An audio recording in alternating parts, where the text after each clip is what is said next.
Jadi kalau 10 tambah 6 itu kan 17. TNI, Angkatan Udara resmi membentuk Skadron Udara 18 di Ibu Kota Nusantara. Sekilas ini hanya berita organisasi, hanya penambahan satu nomor skadron di jajaran Angkatan Udara. Tetapi jika dicermati lebih dalam, langkah ini seperti seseorang yang sedang menyiapkan dermaga jauh sebelum kapalnya terlihat di cakrawala. Karena dalam dunia penerbangan militer, skadron bukanlah pajangan.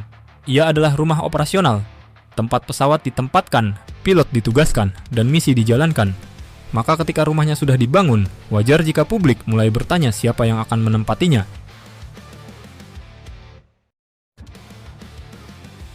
Siapa yang akan mengisi Skadron Udara 18? Pertanyaan itu langsung menjadi bahan diskusi begitu pembentukan Skadron Udara 18 diumumkan. Sebab sebuah skadron tidak lahir tanpa alasan, apalagi di tengah berbagai program modernisasi yang sedang berjalan di tubuh TNI Angkatan Udara. Nama yang paling sering disebut tentu saja J-10CE, jet tempur yang beberapa waktu terakhir terus dikaitkan dengan Indonesia. Meskipun belum ada pengumuman resmi, rumor tersebut belum juga menghilang. Justru semakin sering muncul setiap kali pembahasan mengenai penguatan kekuatan udara Indonesia kembali menghangat. Di sisi lain, ada pula kemungkinan bahwa skadron ini akan mendukung unsur penerbangan VIP yang nantinya beroperasi dari IKN. Skenario ini juga masuk akal mengingat pusat pemerintahan nasional secara bertahap akan berpindah ke Kalimantan. Menariknya, baik J-10CE maupun unsur VIP membawa pesan yang sama.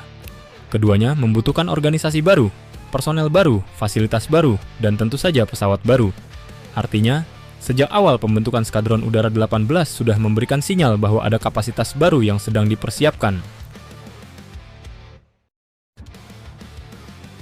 Dari IKN, kemana saja jangkauannya? Lokasi Skadron Udara 18 juga bukan pilihan yang sembarangan.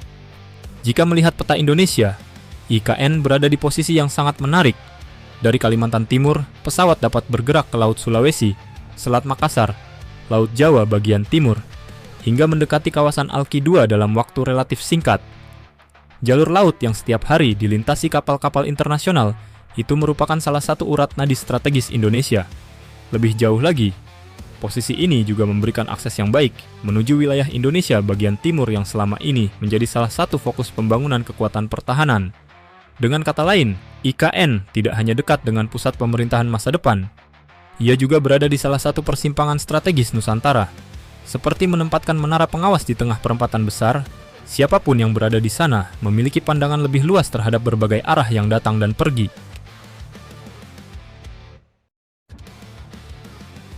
Pesan strategis di balik pembentukannya. Pesan terbesar dari pembentukan Skadron Udara 18 bukan terletak pada jenis pesawat yang akan mengisinya. Pesan terbesarnya adalah arah pembangunan kekuatan udara Indonesia. Selama ini, banyak fasilitas militer Indonesia berpusat di Pulau Jawa. Hal itu wajar karena pusat pemerintahan dan aktivitas ekonomi nasional memang berada di sana. Namun Indonesia sedang memasuki fase baru. Ketika pusat pemerintahan mulai bergeser ke Kalimantan, maka sebagian lapisan pengamanannya juga harus ikut bergerak. Pembentukan Skadron Udara 18 menunjukkan bahwa TNI, Angkatan Udara, tidak menunggu semuanya selesai terlebih dahulu. Fondasinya mulai dibangun sekarang. Ibarat sebuah kota yang sedang berkembang, lampu jalan biasanya dipasang sebelum kawasan itu benar-benar ramai, bukan setelahnya. Dan itulah yang terlihat dari langkah TNI Angkatan Udara hari ini. Skadron baru berarti pesawat TNI Angkatan Udara bertambah. Inilah bagian yang mungkin paling menarik. Selama bertahun-tahun, publik terbiasa mendengar program penggantian pesawat lama. Hawk diganti, F-5 diganti. Berbagai platform lama perlahan digantikan oleh generasi yang lebih modern. Namun, pembentukan Skadron Udara 18 menghadirkan nuansa yang sedikit berbeda.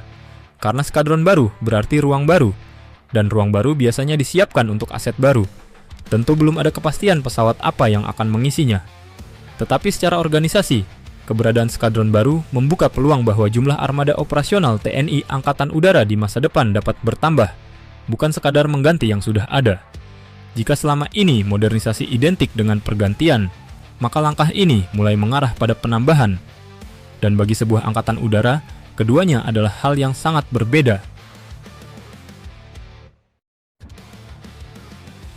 Pada akhirnya, waktu yang akan menjawab siapa penghuni sesungguhnya Skadron Udara 18. Apakah J-10CE? Apakah unsur penerbangan VIP? Atau mungkin platform lain yang hari ini bahkan belum muncul ke permukaan? Namun satu hal sudah terlihat jelas. Skadron Udara 18 bukan sekadar nomor baru dalam struktur organisasi TNI Angkatan Udara. Ia adalah ruang yang sedang disiapkan untuk masa depan. Dan ketika ruang baru mulai dibangun di ibu kota Nusantara, sulit untuk tidak melihatnya sebagai pertanda bahwa kekuatan udara Indonesia juga sedang bersiap memasuki babak baru.